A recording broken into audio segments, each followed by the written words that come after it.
Now, today, President Trump spoke about the naval blockade of sanctioned oil vessels leaving and heading to Venezuela. Just a blockade. We're not going to let anybody going through that shouldn't be going through.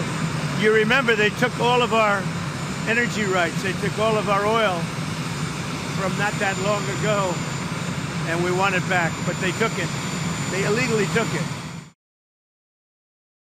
John, tell me about the escalation of this conflict. Well, we have an aircraft carrier strike force stationed in the Caribbean now off the Venezuelan coast. That there's a lot of ships. That's not just one ship. That's a whole bunch of ships, whole bunch of planes, whole bunch of personnel. You can't just leave them sitting there indefinitely. Sooner or later, they have to either do something or go home. And so President Trump is trying to ratchet up the pressure on Maduro to try to drive him out of office without armed conflict.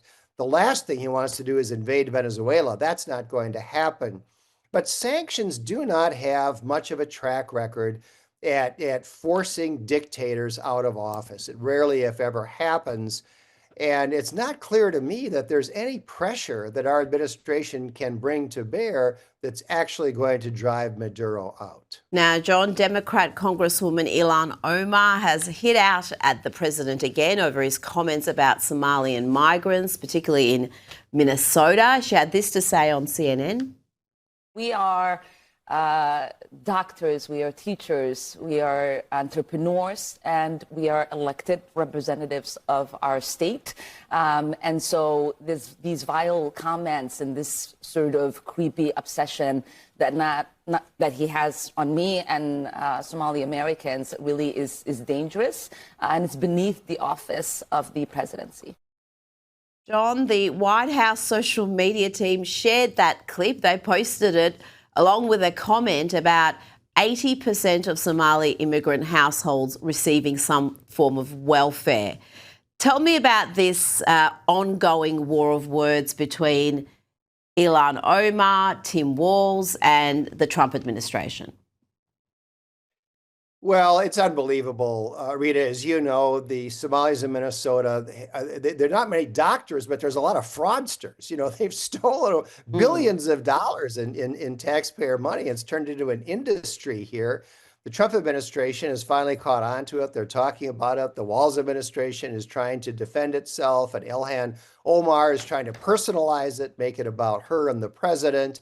Tim Walz says we don't have enough Somalis in Minnesota. He wants more, bring in more Somalis. And of course, they're loyal Democratic Party voters. That's why he wants more Somalis. So we'll see where this all goes. These Somalis, the ones that have been prosecuted for fraud, are overwhelmingly American citizens. And they have been really assiduous, and the Democratic Party has been really assiduous about getting them naturalized as citizens, and they become a very powerful voting bloc here in Minnesota. And so it's not really a situation of illegal immigration. That's really not the problem when you talk about this community. Is the unprecedented fraud we've seen in Minnesota putting any pressure on Governor Tim Walz? Oh, sure it is. My organization polled this in September, and 56% of Minnesotans in our poll said Walz hadn't done enough about fraud. 61% in the suburbs, which are the battleground areas in our state, say that Tim Walz has not done enough about fraud. It is going to be a huge issue in the November election. Tim Walz is trying to get a third term, which is always hard to do. And the Republicans obviously are going to be pounding away on this issue of fraud. Now, there's been a high-profile resignation today. FBI Deputy Director Dan Bongino is going to be stepping down. How do you think that's going to be viewed? He appears to be leaving on good terms. Yeah, I think fundamentally, Rita, celebrity appointments often don't turn out too well.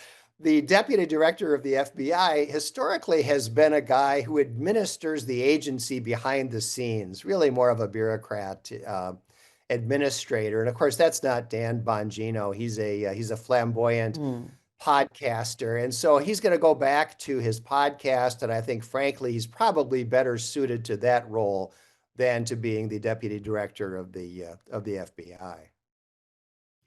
It'll be fascinating to see how that will work with that podcast. I mean, he always had incredible sources given his background, but now that he's been the deputy director of the FBI, can you just imagine the news he'll be breaking?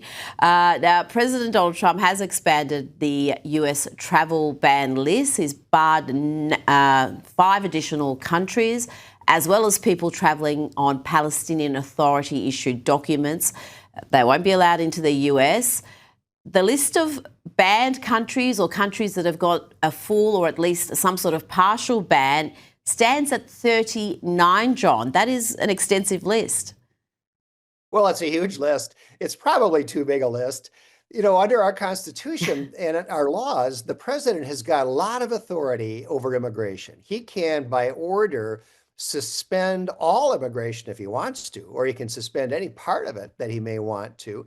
He's chosen to do that now, but this is not going to be permanent. At some point, immigration from some of these countries or travel from some of these countries is going to resume.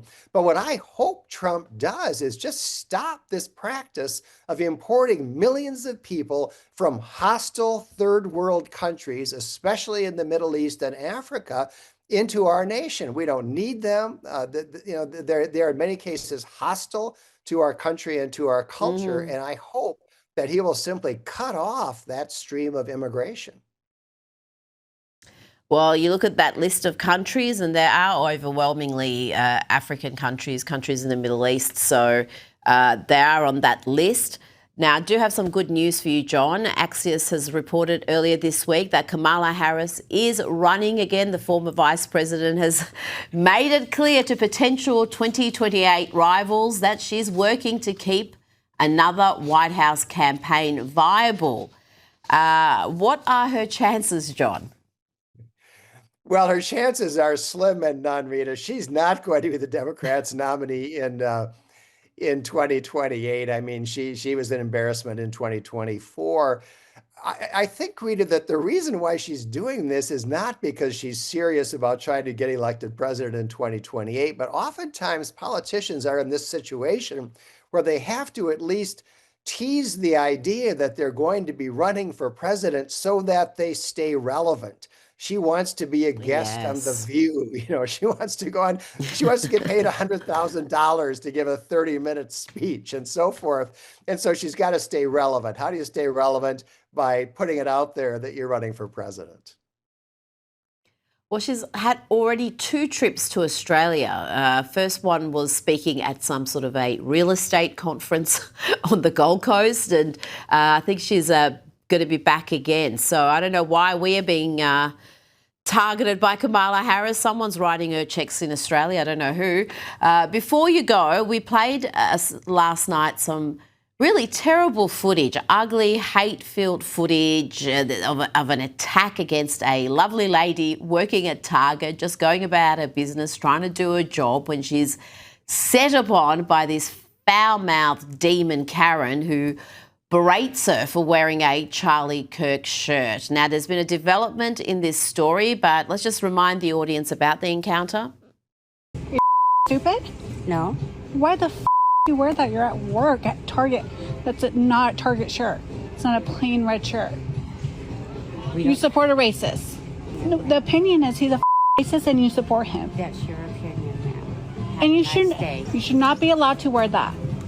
This is going to be taken above your head. That's insane.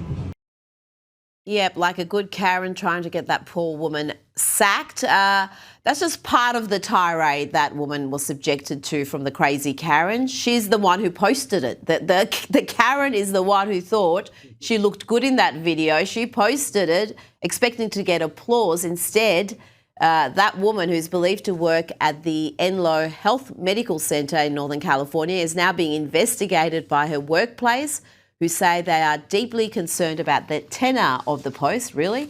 We ask for patience and calm as we conduct our own internal investigation of this matter. I don't know how much of an investigation they need, John.